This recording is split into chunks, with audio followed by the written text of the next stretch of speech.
ಈ ವಿಡಿಯೋ ಇಷ್ಟ ಆಗಿದಲ್ಲಿ ಲೈಕ್ ಮಾಡಿ, ಶೇರ್ ಮಾಡಿ, ಹಾಗೆ ಕಾಮೆಂಟ್ ಮಾಡಿ, ತಪ್ಪದೆ ಸಬ್ಸ್ಕ್ರೈಬ್ ಆಗಿ. ಬುದ್ಧಿ ಇರೋರಾದರೆ ಬೈಕಲ್ಲಾಗಲಿ ಕಾರಲ್ಲಾಗಲಿ ಯಾವುದ್ರಲ್ಲೇ ಆಗಲಿ may be specially mentioned bike Riders ಬಂದು ಬೆಂಗಳೂರಿನಿಂದ ಮಂಗಳೂರಿಗೆ ಶಿರಾಡಿ ಘಾಟ್ ಮಾತ್ರ ತಗೊಳ್ಬೇಡಿ, ಅಷ್ಟೊಂದು ಹದಗೆಟ್ಟಾಗಿದೆ.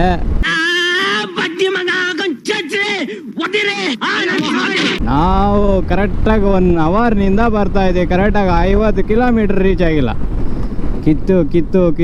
ಕಿತ್ತಾಕಿ ಒನ್ ವೇ ಬಿಟ್ಬಿಟ್ಟು ಏನು ಹಿಂಸೆ ಕೊಡ್ತಾ ಇದ್ದಾರೆ. ಅದು ಬಿಟ್ಬಿಟ್ಟು ಇನ್ನೊಂದು ಲಾರಿ ಗ್ಲೋರೇನ ಬಂದರೆ ಪೌಡ್ರು ಮಕ್ಕಳು ತುಂಬ ಪೌಡ್ರು ಚೆನ್ನಾಗಿ ಆಗ್ಬಿಟ್ಟು ಹೋಗ್ತಾ ಇದ್ದಾರೆ. ಹೆಲ್ಮೆಟ್ ಹಾಕಿ ಕೂಡ ಏನೂ ಕಾಣಿಸ್ತಾ ಇಲ್ಲ ಮುಂದೆ ರೋಡು. ಸೊ ರೆಡಿ ಆಗೋ ಗಂಟ ಈ ದಾರಿಯಲ್ಲಿ ಮಾತ್ರ ಬರಬೇಡಿ. ಇನ್ನು ನಿಮ್ಮ ಬಿಟ್ಟಿದ್ದು ಈ ಬಿಸಿಯಲ್ಲಿ ಬೆಂಗಳೂರು ಟು ಮಂಗಳೂರು ಒಂದು ದಂತಕತೆ.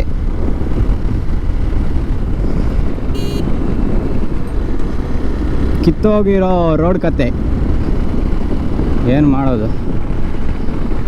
ಇದೆ ಸುಮಾರು ಒಂದು 100 ಕಿಲೋಮೀಟರ್ ಇದೇ ಥರ ಮಾಡೋರಂದರೆ ಏನಕ್ಕೆ ಹೇಳಿ, ಎಷ್ಟು ವರ್ಷದಿಂದ ಮಾಡ್ತಾವ್ರೋ, ಟೆಕ್ನಾಲಜಿ ಯಾವ ಥರ ಯೂಸ್ ಮಾಡ್ತಾವ್ರೋ ಒಂದು ಗೊತ್ತಿಲ್ಲ. ನಮ್ಮ ಬ್ಯಾಟ್ರಿ ಕೂಡ ಬಿಸಿಗೆ 37% ಡ್ರೈನ್ ಆಗೋಯ್ತು. ಸುಮ್ಮನೆ ವೇಸ್ಟ್ ಗುರು. ಧರ್ಮಸ್ಥಳನಿಂದ ಆ ಕಡೆನ ಹಂಗಾದ್ರೂ ಬರಬೇಕು ಮಂಗಳೂರಿಗೆ. ಅಣ್ಣ ಸೂಪರಾಗಿ ಆಗಿದೆ, ಬ್ರೇಕು ಹಾಳು ಮಾಡ್ಬೇಕಂತ ನೋಡ್ತಾ ಇದೀಯಾ, ಪರವಾಗಿಲ್ಲ ಹಾಳು ಮಾಡೋ.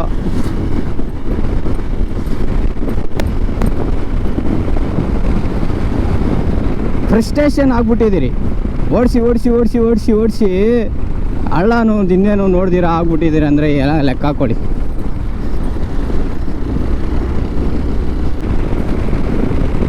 ಸೊ ಎಚ್ಚರಿಕೆ ಇರಲಿ ಬೆಂಗಳೂರಿನಿಂದ ಮಂಗಳೂರು ಬರೋರಿಗೆ. ದಯವಿಟ್ಟು ಬರೋಕ್ಕೆ ಹೋಗಬೇಡಿ, ಈ ಹೈವ ಮಾತ್ರ ತಗೊಳಕ್ಕೆ ಹೋಗಬೇಡಿ. ಯಾಕಂದರೆ ನಿಮ್ಮ ಹಂಡು ಚೆನ್ನಾಗಿರಲಿ ಅಂತ ಮಾತ್ರ ಹೇಳ್ತಾ ಇದ್ದೀನಿ. ಇದು ಆ್ಯಕ್ಚುಲಿ ಚೆನ್ನಾಗಿರೋದು.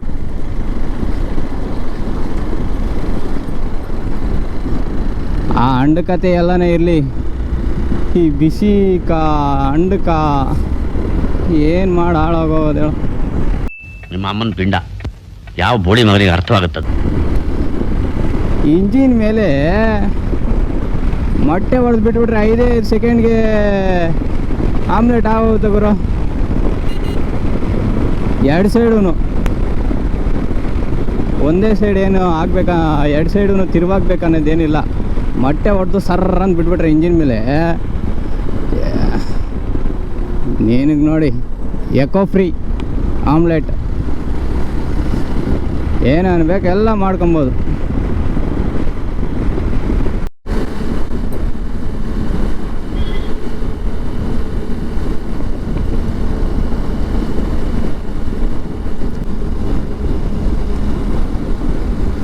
ಮತ್ತೆ ಯೂ ಟರ್ನ್ ಬರಬೇಕಾ? ಹಾಂ ಬರಲೇಬೇಕು.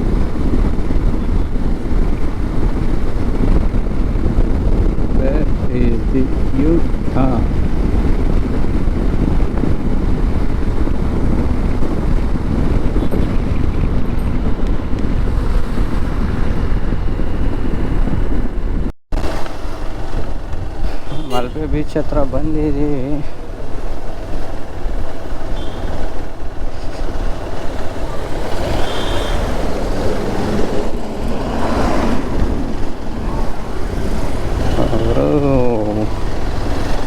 ಮಂಗಳೂರು ಮಾತ್ರ ಹೆವಿ ಟ್ರಾಫಿಕ್, ಬರೀ ಲಾರಿಗಳೇ.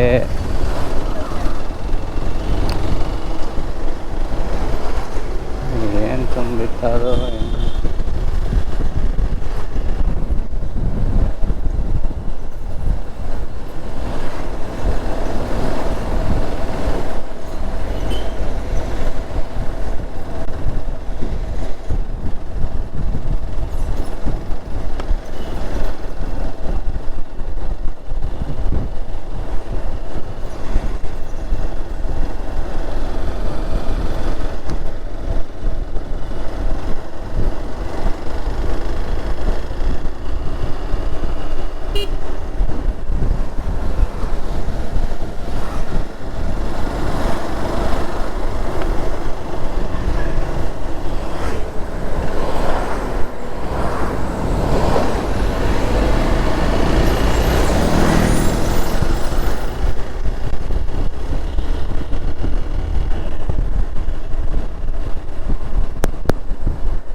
ಬೀಚು ಬೀಚು ಅಂತ ಆಸೆ ಇಷ್ಟು ಬಿದ್ದು ಇಷ್ಟು ದೂರ ಬಂದರೆ ಗೊಬ್ಬು ಗುರು, ಬಿರಿ ಗೊಬ್ಬು.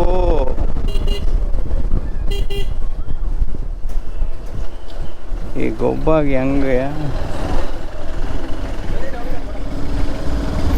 ಗಾಡಿ ಚಾನಾ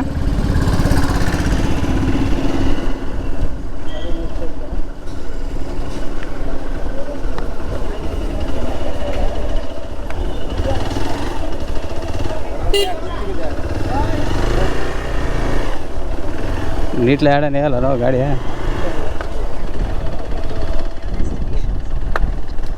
ಹಾಂ, destination on the right, but ನೆರಳಿಲ್ಲ.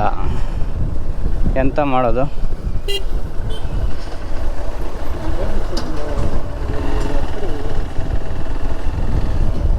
We want ನೆರಳು.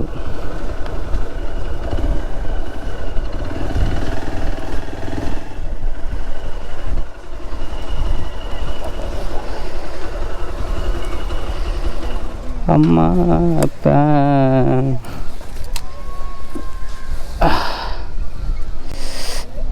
ಮಂಡೆ ನೋವು.